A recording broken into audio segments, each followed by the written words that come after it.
A conselleira de Medio Ambiente Ángeles Vázquez visitaba esta mañá o Parque Natural de Corrubedo para coñecer de primeira man o resultado dos traballos levados a cabo na duna de cara á súa preservación. As actuacións para o control e erradicación de especies arbóreas colonizadoras neste espazo, como é o caso do piñeiro, iniciáronse xa no ano 2022 e supuxeron un investimento duns 500.000 euros. Ao paso do tempo, estas dunas grises foron sendo invadidas polo piñeiro do país, que é unha especie que é moi colonizadora, moi agresiva, que avanza moito, que é moi resistente, aguanta moito na area, e co paso dos anos, nos últimos 30 anos, foi colonizando desde a estrada todo cara a duna. Estaba poñendo en risco precisamente este hábitat e estaba empezando a colonizar incluso a propia duna, a parte de arriba. Segundo destacou Ángeles Vázquez, a actuación realizada foi todo un éxito, conseguindo conservar un espazo de gran valor medioambiental, considerado de interese comunitario prioritario. Foron 20 meses donde personal especializado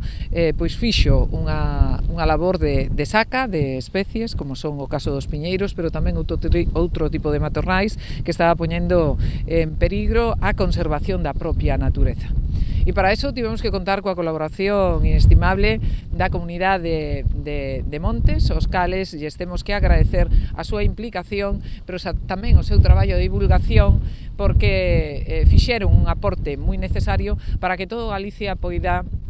disfrutar pois do que consideramos unha gran xoia. O proxecto, un dos de maior investimento dos realizados nun parque natural galego, contou co financiamento europeo a través do programa Next Generation.